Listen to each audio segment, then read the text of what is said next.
दोस्तों, भारतीय साहित्य ने हमारे समाज को बहुत कुछ दिया है। साहित्यकारों ने ऐसी कहानियाँ लिखी हैं, ऐसे उपन्यास लिखे हैं, ऐसी कविताएँ लिखी हैं, ऐसी रचनाएँ लिखी हैं, जिससे समाज को एक समझ मिलती है। और जब ये रचनाएँ बहुत अधिक गंभीर हो जाती हैं या इसके मायने बड़े हो जाते हैं, तब फ़िल्मकारों का निगाह भी इन कहानियों पर जाता है और वो इस पर आधारित होकर फ़िल्में बनाते हैं।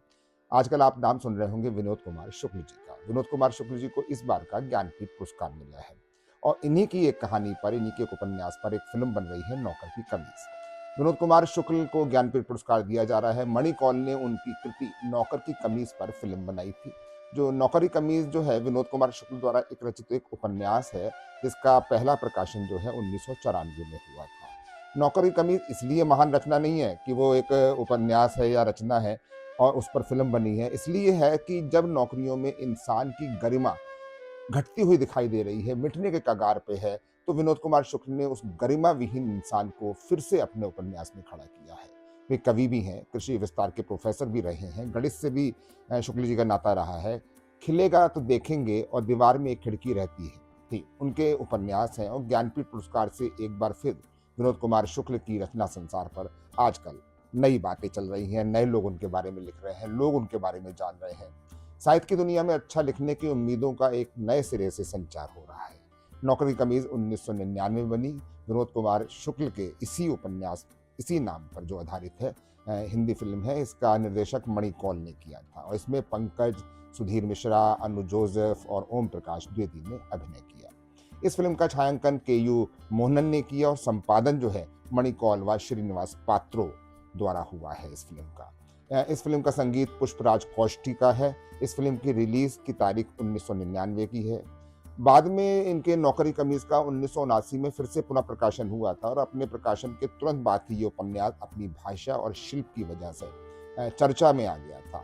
उपन्यास का कथानक किसी एक विशेष घटना के वर्चस्व को तोड़ता है और लेखक छोटी छोटी घटनाओं को इस उपन्यास में गढ़ते हैं। ये घटनाएं आपस में जुड़कर एक कथानक की सृष्टि करती हैं। उपन्यास के पात्र कोई बात कहते हैं, इस एक बात से दूसरी बात निकलती है और इन्हीं के क्रम में लेखक कोई एक ऐसा वाक्य लिख देता है जिससे पूरी बात में एक अर्थ भर जाता है। ये अर्थ ही इस उपन्यास का प्राण बन जाता है। इंसान के जीवन में बहुत छोटे छोटे मौके होते हैं, बहुत छोटी छोटी बातें होती हैं, लेकिन वही एक बड़ी वजह भी बन जाती है। एक साधारण से संवाद को लेखक का एक वाक्य नए अर्थ की ओर ले जाता है। ऐसे ही जिंदगी भी है। पढ़ते हुए लगता है जैसे पूरा संवाद कोई एक ताला है और ये छोटा सा वाक्य उस ताले की चाबी है। नौकरी कमीज भारतीय जीवन के यथार्थ और आदमी की कश्मकश को प्रस्तुत करने वाला उपन्यास है। इस उपन्यास की सबसे बड़ी खासियत यह है कि इसके पात्र मायावी नहीं हैं, बल्कि दुनियावी हैं, जिसमें कल्पना और यथार्थ के स्वर एक साथ पिरोए हुए हैं। कहीं भी ऐसा नहीं लगता है किसी पात्र को अनावश्यक रूप से महत्व दिया गया है। हर पैरे और हर पात्र का एक अपना अलग महत्व है। इनका जो केंद्रीय पात्र है, संतू बाबू, एक ऐसा दुनियावी पात्र है जो घटनाओं को रचता नहीं बल्कि उनसे जूझने के लिए विवश है और साथ ही इस सोसाइटी के हाथों इस्तेमाल होने के लिए।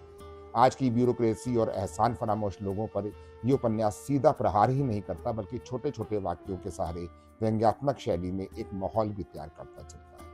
ये उपन्यास अपने आप में एक मुश्किल उपन्यास है, क्योंकि ये एक यथार्थ को जीता है, एक आम आदमी की जिंदगी जीता है, एक ऐसे इंसान की बात कहता है जो अपनी नौकरी में अपने गरिमा को खत्म कर रहा है, अपने महत्व को खत्म कर रहा है और वो घिसटता हुआ चल रहा है इस समाज में, इस दुनिया में। और इसको दिखाना पर्दे पे बहुत मुश्किल काम है, जिसे निर्देशक ने महत्वपूर्ण तरीके से पूरा किया है। नौकरी कमीज फिल्म बहुत चली नहीं है, लोगों को ज़्यादा इसके बारे में पता नहीं है, लेकिन ये बहुत ही महत्वपूर्ण साहित्य कृति पे बनी फिल्म है। इसको आप लोग ज़रूर देखें और अगली बार हम किसी और साहित्य कृति पे बनी फिल्म की बात करेंगे।